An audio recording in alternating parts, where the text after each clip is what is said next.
I don't want to hear any complaints.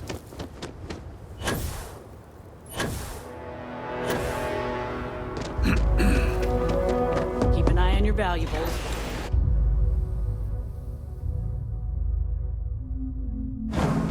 One man made all of this. Nothing was here until Ron Hope.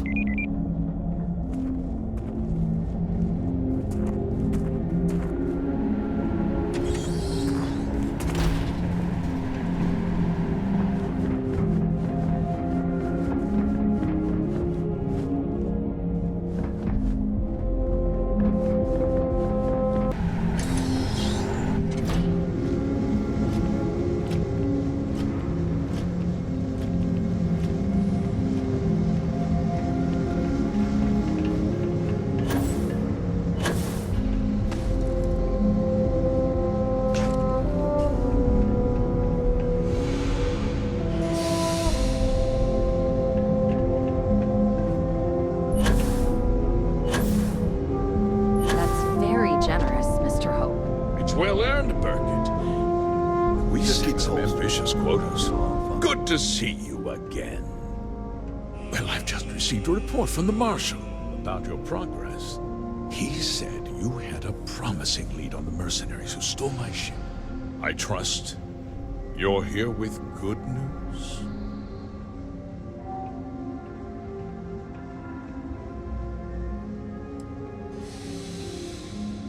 Of course. What have you learned?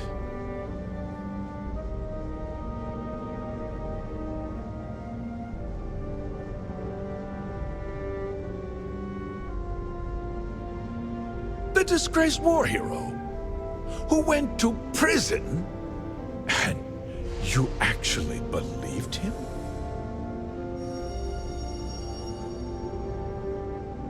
That two-faced bastard kept the slate. Oh, I suppose this is his revenge against the Council of Governors for what happened during the war. I'm impressed, Deputy. It's clear you have a bright future ahead of you. What's going on? What is this about, Mr. Hope? Nothing that concerns you, Burkett. In fact, why don't you make yourself scarce? I think I'd like to hear what the deputy has to say. The cards are on the table. So why not? The truth is, we've been falling behind the competition. Significantly so. A few years ago, I began to diversify. We started to research chemicals, fuel, those sort of things.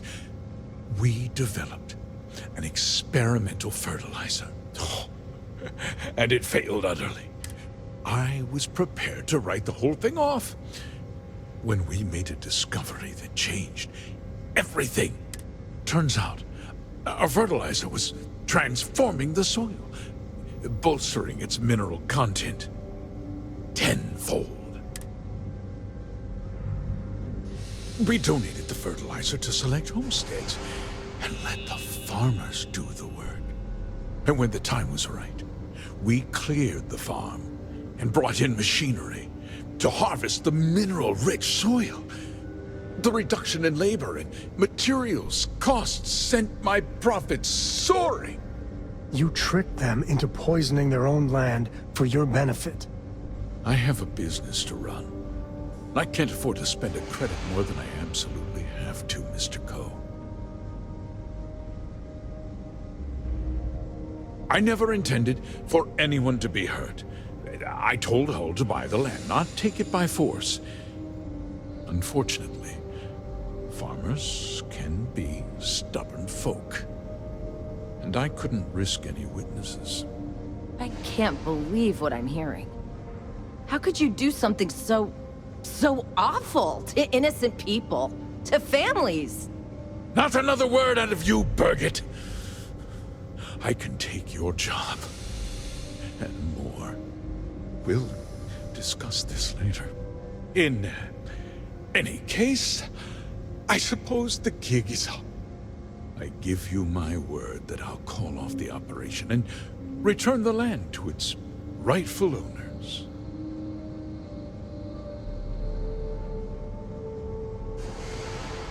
Like I said, I give you my word. Besides, the work was just about done. With that resolved, let's talk about you. As a member of the Council of Governors, I'm authorized to award you a substantial bonus. And of course, we'll both agree to forget about my little cost-cutting endeavor.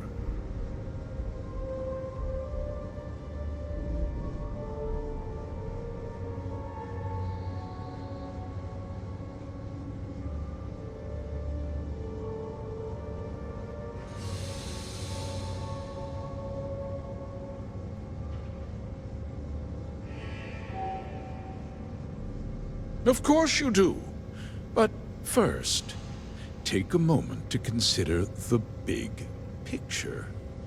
I'll do what's necessary to protect my company and my employees. If you tell anyone about this, you're risking their livelihoods. Do you really want to put all these people out of work and make their families suffer? Justice can be complicated, Deputy. Sometimes the cost of exacting justice is greater than the cost of doing nothing. I'll make myself very plain. I won't let you jeopardize my reputation, this company, or the people who work for me. If that means you suffer an unfortunate incident at the hands of my security personnel, so be it. I'm important. You're nothing. You're not actually threatening to attack a Freestar Ranger, are you? Careful. I think he means business.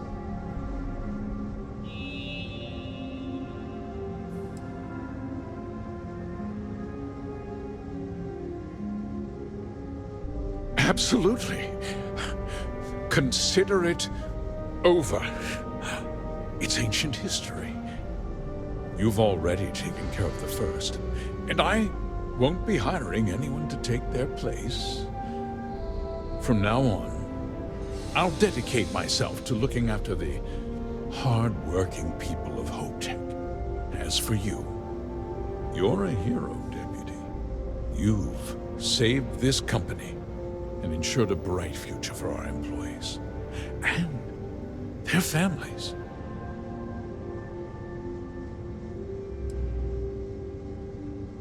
You can count on me, Deputy. You'll find that my word's as reliable as every ship that leaves this factory. Now, I'm sure the Marshal is waiting for an update on your progress. I won't keep you any longer. Farewell, Deputy. You've done good work today. Oh, and since we're agreed that discretion is in order, I'll take that slate from you now.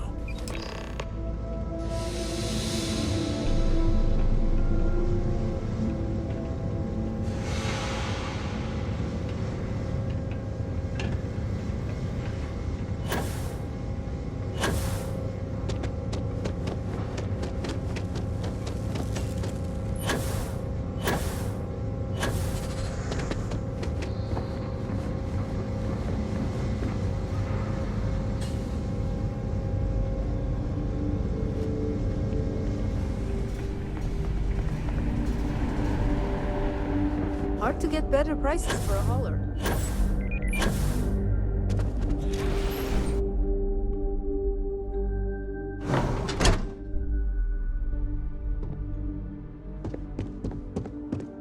Workers like to play hard here. They deserve it.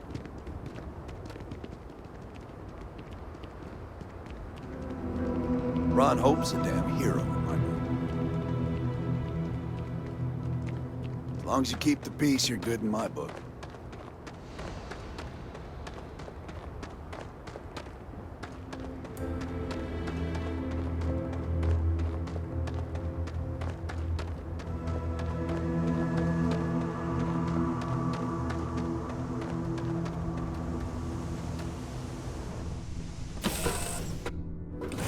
Nice to be back.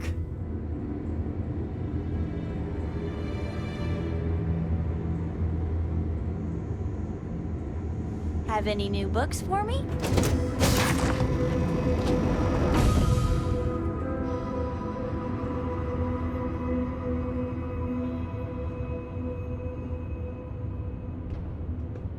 Dad, have you ever tried Aurora? Well, not in a long time, sweetheart. Not since you were born. What was it like? It was terrible. It was terrible. Stay away from that stuff. Trust me, it's the worst.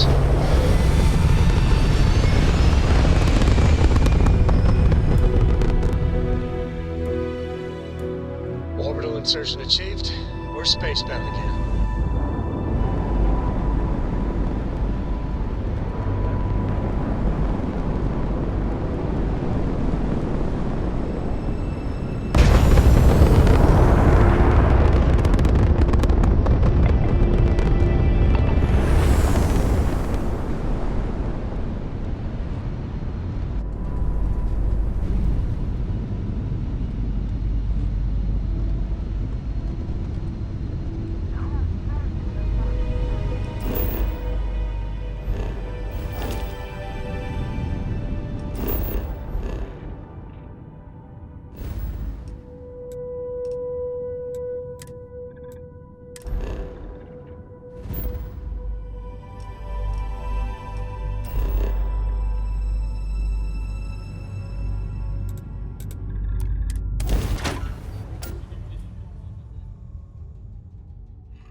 Hey, Deputy.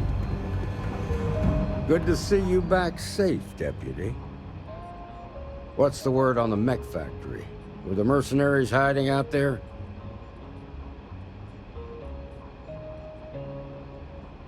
Damn, you've got guts of steel. Did you find out why the First was taking over farms?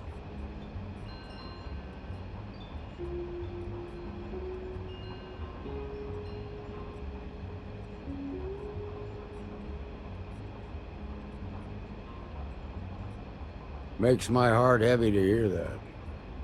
There was a time he was a great leader and a hero of the Freestar Collective. It's too bad he threw all of that away. Still, it's hard to escape the feeling you cured the symptom, but not the disease.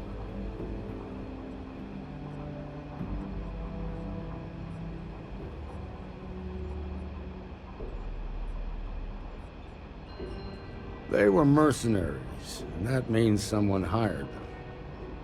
Now they can just hire someone else and pick up where they left off. The whole thing just feels unresolved. A temporary victory at best.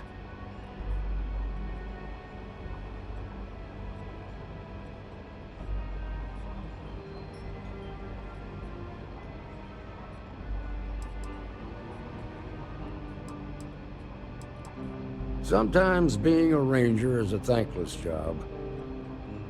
Anyone who's in it to be loved should find a new line of work. That said, you did good, Deputy. We'll keep an ear to the ground for new developments. While we've got you here, there's one last piece of business to take care of. Emma, would you please? With pleasure, Marshal. When you first joined us, I told you that you'd undergo an evaluation process. There's one thing left to do. A simple question. Do you feel ready to wear the badge of a full-fledged Freestar Ranger? Good.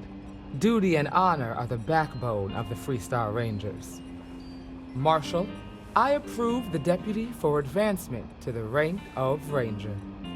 Thank you, Ranger Wilcox.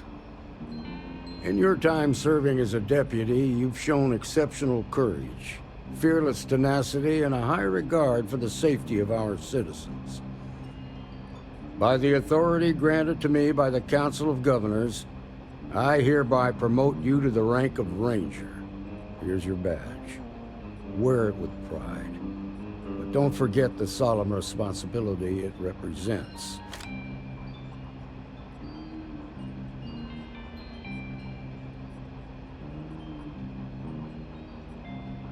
I know you will, Ranger. Let's hear it for our new Ranger. Whoa! Wait a minute! Great job, Ranger!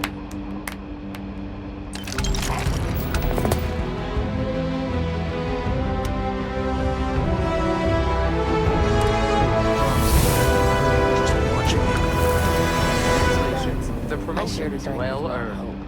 That man can drink.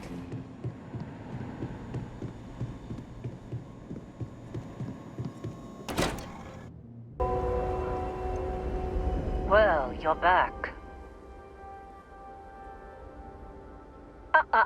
Don't you lin me. I thought things had already gone sideways, but no, that was just the beginning. More pirates showed up when you were gone. We weren't as lucky this time. Calvert, Troy, some of the new Dusties, they didn't make it.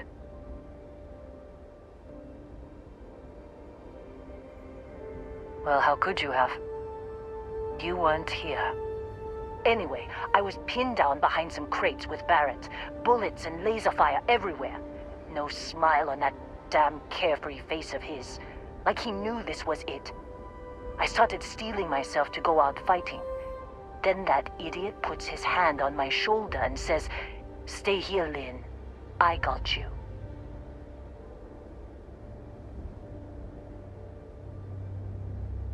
Suicide. Nah. The guy's seriously tougher than he looks. Next thing I know, 2 of the pirates are dead, and he's got the 3rd one in a headlock. Drags him out into the open at gunpoint and demands to talk, or else I'm going to demonstrate Newton's 3rd law on this guy's temporal lobe. And that's when they brought out Hela.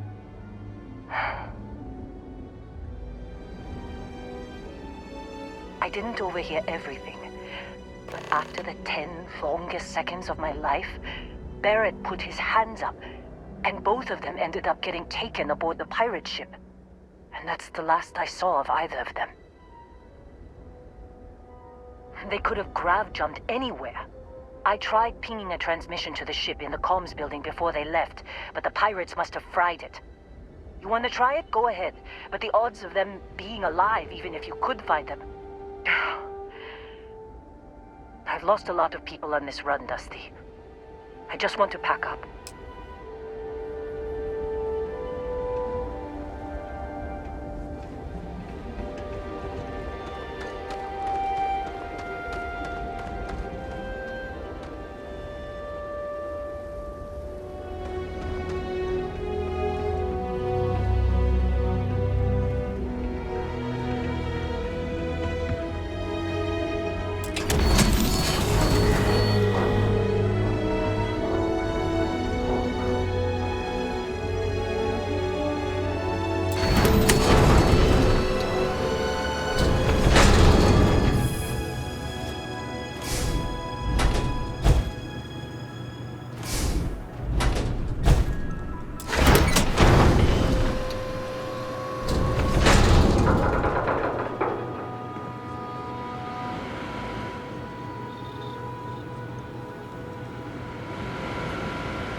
You got time for a quick chat?